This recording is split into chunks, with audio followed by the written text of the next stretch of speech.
Un gran saludo amigos y amigas. En esta ocasión estoy por acá para la clase número 1 y la presentación del taller online Archivo Fotográfico Familiar, Valoración, Organización, Interpretación y Socialización. Es una actividad que es un aporte y un inicio de un proyecto colectivo a través del cual buscamos generar reflexiones, interpretaciones e integrarnos colectivamente bajo la necesidad de valorar y expresar esas memorias históricas que están contenidas en los archivos fotográficos de nuestra familia o de personas cercanas, organizaciones, de acuerdo a la particularidad de cada uno y desde su posibilidad. El programa, voy a hacer el primer paréntesis para hablar un poco del programa. Esta primera clase está como una reflexión sobre historias e historias, sobre el poder y la construcción del discurso histórico y bueno, cómo la fotografía está ahí inmersa. La segunda clase tiene que ver con la fotografía como cultura visual, una aproximación a la historia de la fotografía. Es importante, ya que vamos a estar trabajando con álbumes de familia, fotohistoria, fotografía familiar, hacer como una reflexión hasta académica y histórica de qué representa la fotografía como un discurso, como cultura, como comunicación.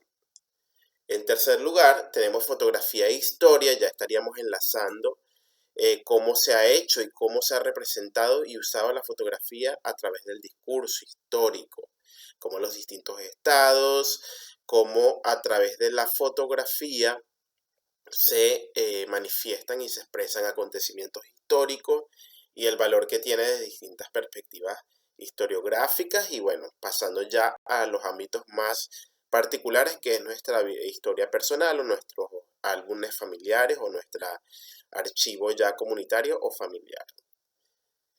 La clase número 4 vamos a estar trabajando sobre el archivo fotográfico familiar, ya directamente hablando sobre cómo la familia, digamos, es el concepto que reúne todo este taller y ya ahí vamos a estar hablando y ejemplificando cómo la fotografía familiar ha sido utilizada sobre todo en Latinoamérica, en nuestros países, y bueno, buscando generar herramientas interpretativas a la vez. Yo les voy a ir mostrando ejemplos históricos y bueno, cómo esto se ha ido construyendo. Ya la clase número 5 tiene que ver más con teoría y metodología semiótica y análisis del discurso visual, fotográfico. Ya es una clase más metodológica donde yo les voy a mostrar a partir de ciertos conocimientos teóricos cómo abordar el material fotográfico que nosotros seleccionemos.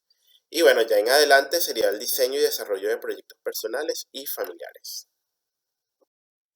La metodología, clases teóricas aquí en YouTube, asignaciones prácticas para cada clase teórica, transmisiones en vivo, videoconferencias grupales que haría en grupos de máximo 5 personas, grupo, en momentos específicos que yo les notificaré antes. Y un archivo bibliográfico que voy a tener abierto y compartido. Esta primera clase es de orden reflexivo, analítico reflexivo, donde vamos a estar problematizando y reflexionando hacia esta relación entre fotografía e historia y sobre todo la relación entre poder e historia. Es siempre un punto de partida que yo utilizo para hablar sobre la fotografía y bueno, aquí lo considero totalmente válido. Esta cita es sacada de un escrito de George Orwell de 1944, que es muy común en nuestra habla hispana, esta siguiente frase, que todos conocemos como la historia la escriben los vencedores. Este discurso o esta sentencia está acompañada de todo el texto que vieron anteriormente. Yo les dejo el link al final para que lo revisen.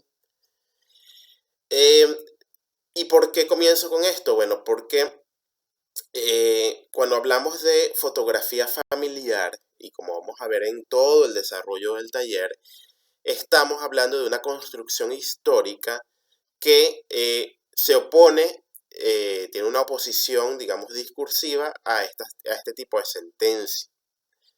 Y a mí siempre me gusta hacer este juego de decodificar, y lo van a ver mucho durante el transcurso del taller, porque en sí el análisis va a ir de este lado. El primer punto es la, ¿sí? Como les dije, estoy diseccionando esta frase. Cuando hablamos de la, estamos asumiendo un carácter de unicidad, es decir, un solo discurso. Es decir, existe la historia.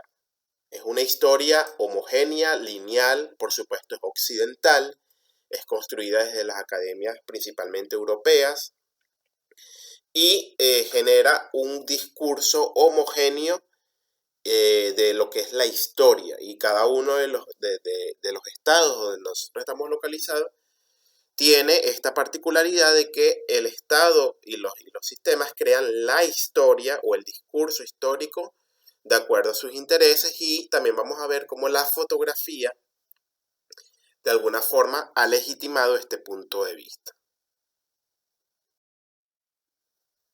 Historia. Cuando hablamos de historia, y por eso la coloco con H mayúscula, es una historia homogénea también, y es la historia que se conoce como la historia oficial. El carácter crítico ante esto es que, como yo les coloqué al principio, nosotros vamos a estar hablando de una diversidad. Historias. En inglés se usa history and stories, que en español hablaríamos de historias, una pluralidad de opciones, de discursos, de oralidades, de memorias, de sensaciones, que esta historia oficial, que es decir, la historia que crean los estados o que crean los sistemas de poder, muchas veces nos imponen a nosotros a través del sistema educativo, a partir de los símbolos patrios o de ciertas discursividades que vamos a estar analizando. Otro punto importante, la escriben. Y he allí uno de los puntos más interesantes para nosotros durante el taller, porque nosotros vamos a estar haciendo historia a partir de un recurso visual, que es la fotografía, o las fotografías, como lo quieran ver. Entonces, también esta historia con H mayúscula, homogénea y imponente, es por supuesto escrita, y todo esto viene de la tradición eurocéntrica de que la única historia válida es aquella que está escrita. Para nosotros en el taller vamos a estar, por supuesto, pluralizando los alcances y las formas de hacer historia que no son necesariamente escritas.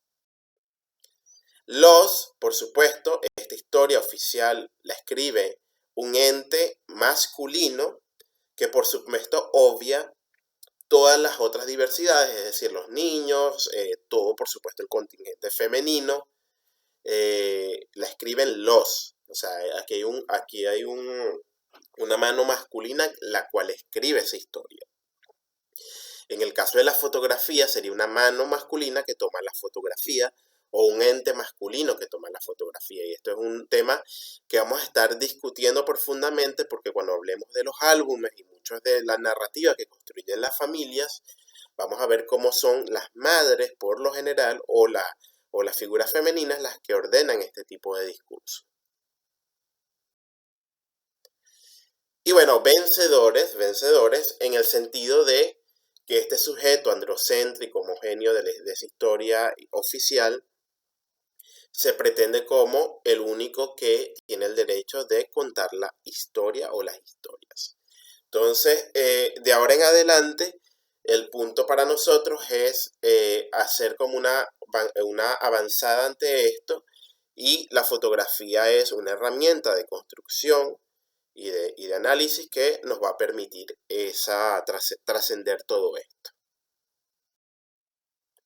Aquí les dejo un ejemplo que más literal es imposible, de cómo la fotografía ha sido utilizada históricamente como una herramienta de cimentar visualmente el colonialismo. En este caso, este es un trono inca, una fotografía en Cusco de 1920 aproximadamente, donde no hacen no hacen falta más palabras. Ustedes ven gráficamente el discurso de los curas posicionados sobre los restos de un templo inca. Entonces, es visualmente, y estos primeros ejemplos fotográficos que les traigo, es como esta visión de la historia la escriben los vencedores, pero transpolada a la fotografía oficial o a la fotografía que tiene una visión colonialista y que nosotros vamos a estar problematizando para luego entrar a nuestros archivos fotográficos familiares.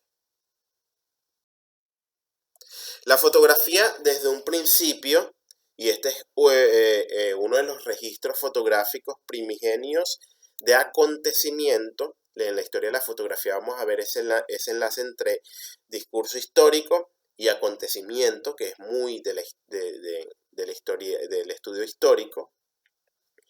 Y bueno, también mostrándoles cómo este discurso desde los inicios de la técnica fotográfica ha sido utilizado. Este es el primer conflicto bélico registrado, uno de los primeros registrados a partir de la técnica fotográfica en la Guerra Civil de Estados Unidos. También la fotografía históricamente ha sido utilizada para mostrar realidades sociales específicas, en este caso la explotación laboral o el trabajo infantil en Estados Unidos, en la industrialización y en Inglaterra a principios del siglo XX. Y Rodchenko también, aquí los estoy colocando ejemplos de cómo el Estado o distintos entes discursivos han utilizado la fotografía para transmitir discursos que son de orden macro, que son de orden, y esta fotografía a mí me encanta, además a nivel estético, es de vanguardia para principios del siglo XX y muestra toda la discursividad, tanto estética como política del momento.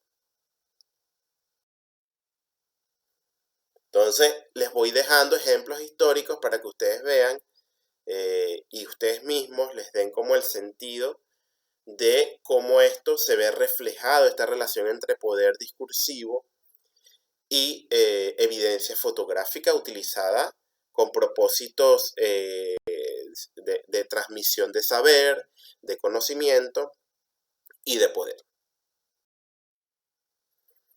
En el caso venezolano, y bueno, por supuesto, tanto la tradición pictórica como los retratos han sido utilizados por las figuras de poder, por supuesto, para mostrarse a través de una simbología y una codificación. Este retrato de Juan Vicente Gómez, un dictador venezolano de principios del siglo XX, nos muestra toda una configuración simbólica. Y bueno, este es el tipo de fotografía que vamos a estar analizando en las asignaciones que yo les voy a mandar para las clases de semiótica y las que vienen más adelante. Como vemos, esta fotografía anterior con esta corresponden a patrones estéticos, a mostrar sujetos con poder social, porque también en la próxima clase vamos a ver cómo la fotografía en un inicio era una técnica sobre todo elitista, no había acceso común y masivo a estas técnicas, sobre todo cuando era daguerrotipo en el siglo XIX. Entonces, todo esto lo vamos a estar estudiando también en las próximas clases. Esta frase de Susan Sontag, una de las principales estudiosas de la fotografía del siglo XX, a mí me encanta porque resuena muchísimo con lo que les vengo explicando. Ella dice, fotografiar es apropiarse de lo fotografiado. Significa establecer con el mundo una relación determinada que parece conocimiento y por lo tanto poder. Cuando hacemos fotografía, siempre hay una intención discursiva. Y en términos ya de lo que yo capto y de la forma en que yo lo muestro, está intrínsecamente una relación de poder. Aquí hay otro ejemplo histórico, el caso de la madre migrante. Es una fotografía que históricamente tiene un alcance discursivo que es avasallante. Esta fotografía de Dorothea Lange de 1936 muestra a esta mujer con sus hijas en la Gran Depresión Económica del suroeste norteamericano. ¿Qué sucede con esta fotografía? Esta fotografía, incluso si ustedes colocan en Google Gran Depresión Económica, Estados Unidos, sale esta fotografía como imagen, una de las tantas, pero esta es la que más se repite, como imagen de ese momento histórico. Entonces, hasta ante este ejemplo, estamos viendo cómo la imagen de una mujer pasa a ser un macro discurso visual desde un punto de vista fotográfico. O sea, es una foto que materializa un suceso histórico. Luego, y esto se los voy a mandar a investigar, qué sucedió con esta fotografía y cómo fue esta relación de poder entre la fotógrafa y después los medios que hicieron uso de esta fotografía. Aquí hay otra cita que me gustaría explicarles. Desde su nacimiento, la fotografía forma parte de la vida cotidiana. Tan incorporada está a la vida social que a fuerza de verla, nadie lo advierte. Hay una naturalización de este hecho visual. Uno de sus rasgos más característicos es la idéntica aceptación que reciben todas las capas sociales.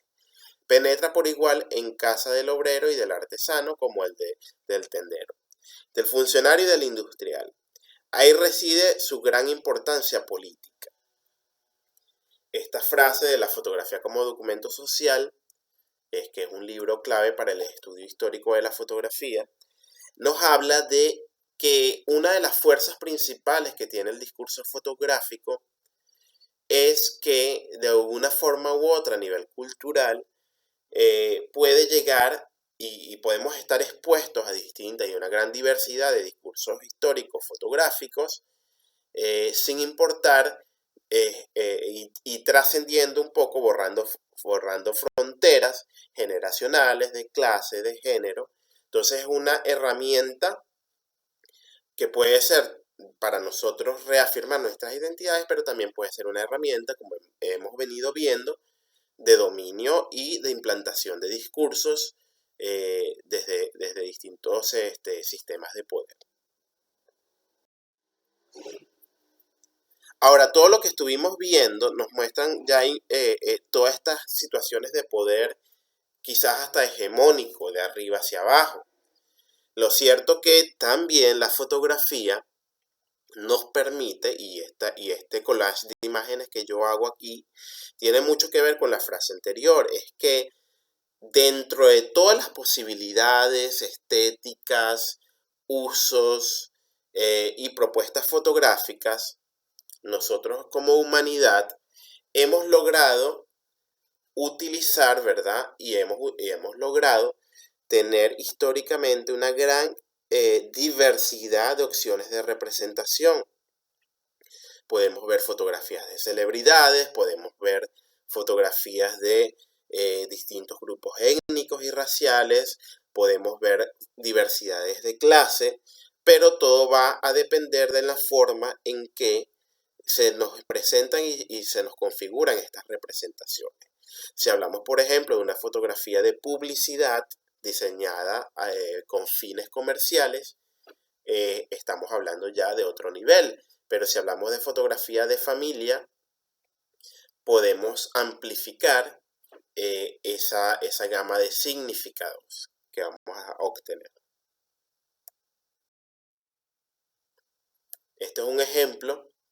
Por ejemplo, toda la obra de Martin Chamby es un sujeto histórico interesantísimo para analizar desde la antropología visual y desde todo lo que vamos a estar estudiando aquí a nivel de fotografía familiar, que es como también, si bien la fotografía es una técnica creada en Europa, con unos parámetros estéticos específicos en un primer lugar, este fotógrafo y los próximos que les voy a mostrar son ejemplos de cómo también la fotografía adaptada ya al contexto latinoamericano genera posibilidades discursivas adaptadas al paisaje cultural, a la cultura material, a las poses, posturas e identidades de nuestro continente. En Venezuela, la obra de Miguel Acosta Sáenz es otro ejemplo. Muestra los sujetos y personas de las comunidades rurales de Venezuela desde una perspectiva estética diferente a lo que históricamente se había utilizado. En México, Graciela Iturbide también generó un discurso fotográfico experimentando todos estos temas de identidad, autenticidad, identidad incluso ancestral mexicana. Estos son simples ejemplos de cómo fotógrafos de distintas intencionalidades en Latinoamérica han como revertido y resignificado el lenguaje fotográfico adaptándolo a los discursos propios y autóctonos. En África, este fotógrafo es muy interesante de revisar porque si bien muestra patrones estéticos propios de Mali, África, también nos muestra otra estética, otra textura, otra lógica comunicacional que observar a nivel fotográfico. Entonces hasta ahora vemos que si bien la fotografía es utilizada por autores, en estos últimos casos, por el Estado o por distintas entes de poder, siempre hay posibilidades de utilizar este lenguaje para mostrar identidades y diversidades. Entrando al terreno de la fotografía familiar, vamos a ver cómo las posibilidades se amplifican y esto es lo que nos interesa a nosotros durante el taller, es ver todas estas diversidades. Podemos conseguir fotografías, lo que se conoce en inglés como snapshot, o sea, fotografía instantánea, fotografía sin mucha pretensión estética, fotografía de estudio, fotografía digital, técnicas muy variadas, recortes variados, fotografías intervenidas, fotografías en buen estado, fotografías borrosas. O sea, la diversidad que vamos a conseguir durante este proyecto de propuestas, formas de mostrar, formas de visualizar, son más que amplias. Lo interesante va a ser cómo nosotros desde nuestro propio proyecto, desde nuestro propio archivo, vamos a ir mostrando, ordenando y dándole sentido a estos archivos.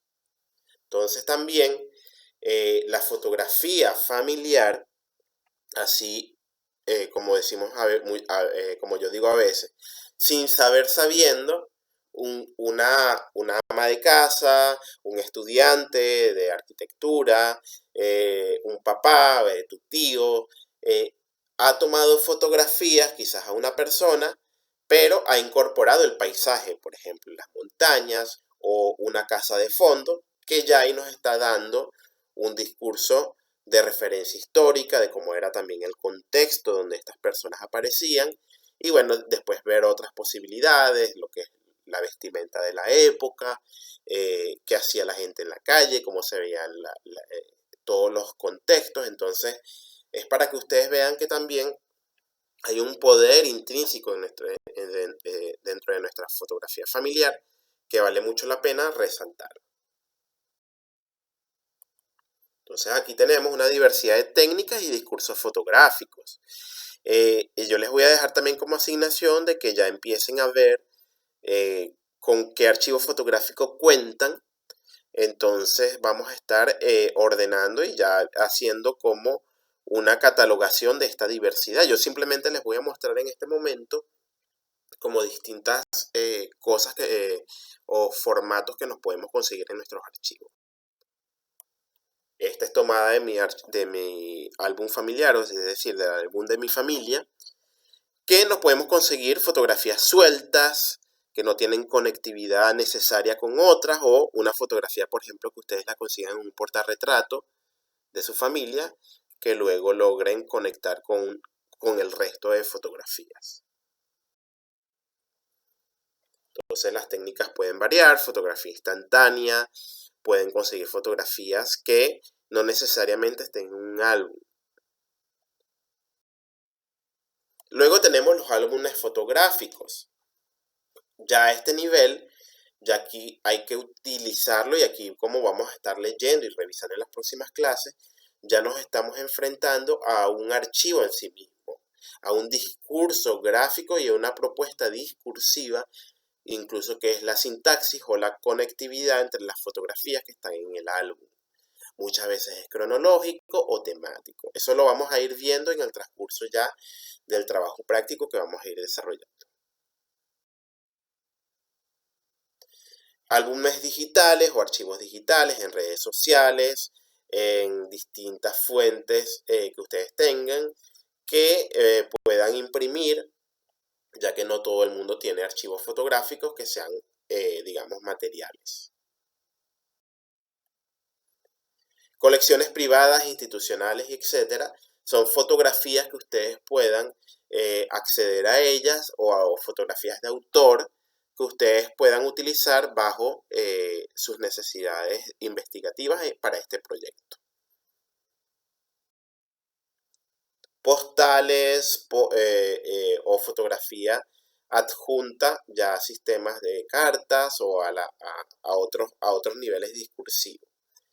También podemos conseguirnos invitaciones en los álbumes, una gran diversidad de opciones ya manifiestas en las fotografías que están insertas en los álbumes o en los archivos.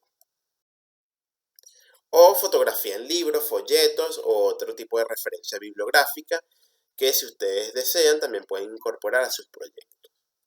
Por supuesto, hay muchas más opciones, pero les estoy dando como opciones por ahora para que ustedes vayan de una u otra forma viendo con qué cuentan en sus propias particularidades.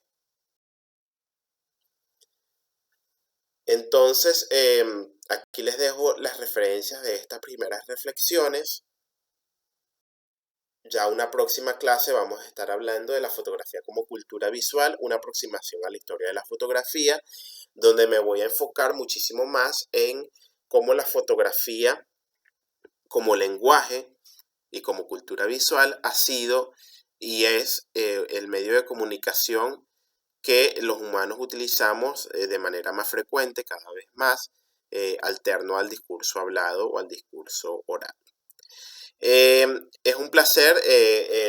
Yo les voy a hacer llegar por correo las asignaciones o las reflexiones que voy a necesitar a partir de esta clase. Como ven, es más de onda reflexiva, para despertar en ustedes también ese interés investigativo, y ya en las próximas clases ya iremos más al grano a el estudio discursivo de la fotografía histórico, ya que debemos conocer primero el lenguaje con el que estamos trabajando. Luego saltamos a un enfoque más histórico y luego caemos a la fotografía familiar de lleno. Un placer, y bueno, estamos en contacto para las próximas actividades.